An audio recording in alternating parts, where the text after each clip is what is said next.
jungle, Aurelia top. QTV, favorite champion Aurelia by far. He just, if he can get it every game, he can. And the fact that they let him kind of last pick that, Macnu never tried to deny it, they never banned it or anything, shows me a little bit that Najin Sword may not have done. Honestly, if you're not down here, you best get yourselves down here tomorrow. There's going to be plenty of space available, so make sure you are in and around the area of LA Live.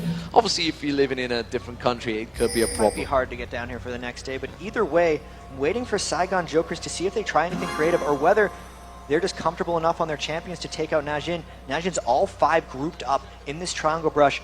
You can see Saigon farm, and they'll wait for them to push up thinking there's only one guy there and then try to jump out at them with 2. If that doesn't work or doesn't go out and teleport up. They flash straight on towards Prey. The managed to get the light bind across. Surely it should be first blood. It will be! The QTV picks it up. You shouted yes because you called it right. The praises for that one. Tribush Ward will spot Violent. He's going to try and make his way down that bottom lane. As it stands. Take us through the lanes, Jan. I mean, we talked about this top lane to start with. QTV getting dived on the turret a little bit by Macnu, taking a little bit of damage. He's got a massive creep wave he needs to fend off here. Meanwhile, down the bottom here, and seeing Archie trying to go aggressive on Prey. Could he finish him off? Archie actually taking a tower hit. Surely will finish him off. He does get the kill, but he went down on the back of it. Kane managed to return the kill. He may even be able to get the kill on towards Lux there, just forces him away.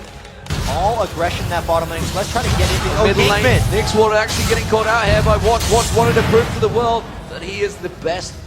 Well, farming it up because he had fell behind. Kane, you can see, he's actually a level advantage over Prey at the moment, and he was just staying out of it, letting all the experience go to Kane. The top lane though, QTV, Macnu just finished him off there. He just stuck around longer and eventually just got chipped away at.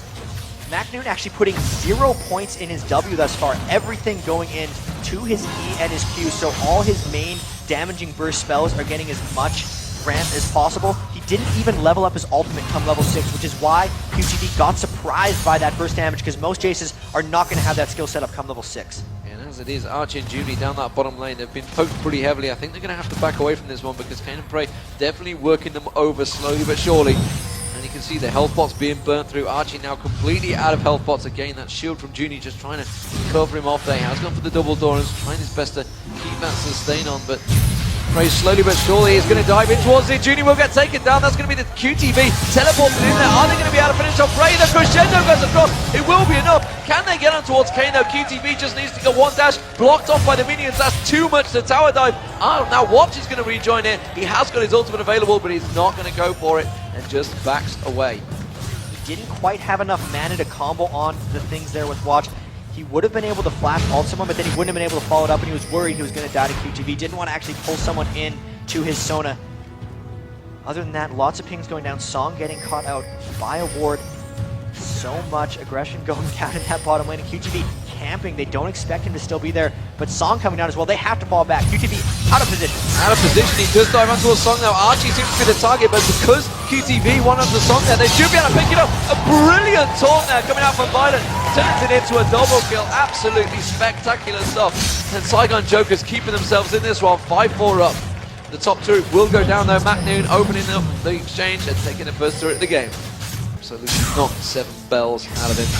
Looks like Fase is going to get built up. Kane's getting caught out again here. Archie's going to dive on towards him. There's the Shen ultimate coming down. And he's going to immediately taunt him out there. Can they finish off on towards Prey here? Violet went looking for him. Macnu joins the party though. He comes down. Can they get towards Archie? Yes, they can.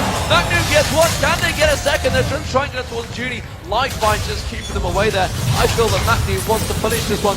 Junie realizes it, tries to take down the minions, tries to force them away here, and they realize they're in danger of being dived on the turret. And this is actually really quite exceptional by Macnu.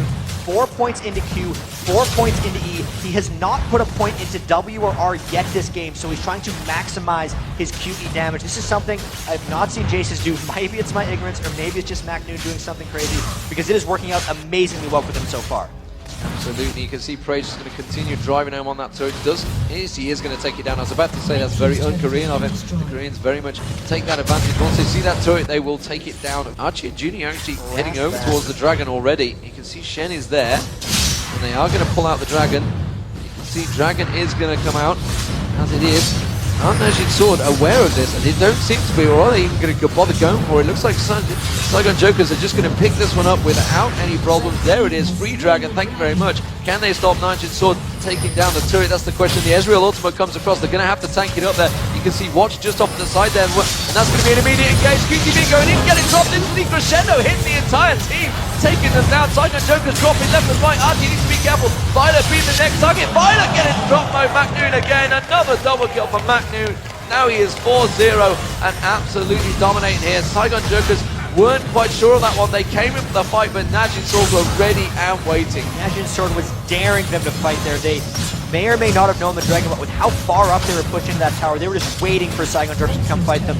And boy, were they ready. The Crescendo really winning them that fight, setting up everything else, and they could potentially take a second turret off that exchange. Absolutely, they're going to go straight into the second inner turret. Archie can do nothing but watch. He is helpless. Just spectate this one, just like the rest of us here in the crowd. We just have to watch that turret going down. And Najin come out in that top lane. Meanwhile, Archie, he's got to be careful he doesn't get caught out here. Rise definitely feel aggressive for this one. It's one of the things that's been mentioned. Song has started to go a lot more aggressive than he used to. He used to be that passive. Oh, Violet up top. Almost Scar and Violet is definitely going to get caught out. Dropped in seconds there. And Watch just popping that ulti, just hooking him in. There was no escape from that one. McNoon just picking up another assist. 4-0-2 from Saigon Joker's kind of own game. Here they're going for another Dragon. Global Goal getting bigger and bigger. And Saigon Jokers is too weak at this point to go for kills in a lot of situations. Yeah, they cannot get involved in this one, and they're wise not to. They're just going to sit back and farm. They're in that dangerous situation where they're group farming. So really the experience, the gold has been spread too thinly. And Archie's got to be very careful he doesn't get caught out of position. And here is a three-man gang squad coming from Saigon Jokers. You can see they've used the gate, and Archie was well ready for it, but Watch managed to hook straight in, and that is a very dead Archie. And Watch ended up picking up the kill. They weren't really that bothered. And now Bray actually picking up Judy, trying to 1v3 them here, and having to back away from that one. He has got the help coming out. Song's going to come around the side. Violet's got to be careful he doesn't get caught out. Here comes Song. He's going to try and get involved. Nix Water could easily get caught out. The wall of the pain. Diving out towards Song. Could it be a bait? QTV going to be the target. They're just turning around. Looks, he's trying to get forced back. QTV's going to get away. The Ignite is running. Song is still there. The flash from Kane. Flash Crescendo from Kane going full on aggression. The rest of his team were not with him. But McNoon from downtown slams it home. And that's going to be the Carthus ulti doing nothing to stop them. And Najin Sword will take the first inhibitor phase. Oh! Song got caught by Archie Desperate ultimate just as he's about to exit. And that's going to be careful. Long-range skill shots galore. And back in the game. Najin Sword is so far ahead, they don't actually need Baron to get in this inhibitor, and that's what they kind of realized here. They realized Saigon wasn't going to try to come for a Baron fight. Instead, they're just going to walk up and take this inhibitor if they can get it. Yeah, there's no tower to stop them, so why not just go for it? McNoon actually opening up on the bush there just to take a little check there. Ray's just going to get a little bit of poke on towards that inhibitor. The question is, can they catch Saigon Jokers out? I'm expecting to see maybe a flash engage here from Song, or maybe even Kane, something to that extent. They are slowly but surely poking him out here. The Wall of Pain hitting the team, but again, Prey not really that bothered. Nix Water getting dropped down a little bit there. McNoon managed to land that accelerated gate spoon, and there it is. There's the flash engage straight away. The Crescendo goes across the entire team. Saigon Joker's dropping left, right, and center. Nix Water going down. There's just one member left. It's going to be an ace. It is going to be Junie. And honestly, that Carthus ultimate may as well just throw a towel at Najin Sword, because they have just ripped the team apart. McNoon, you can't tank two turrets, son. You may be good, but you're not that strong. And that may be put a little bit of damper on the back of it. He did the same thing in the final game against COGU. They won an ace, and he just ran straight into the Nexus turret on Jace. Only death of the game for McNoon. That's almost his victory celebration. There is a surrender. Matches. And there is surrender.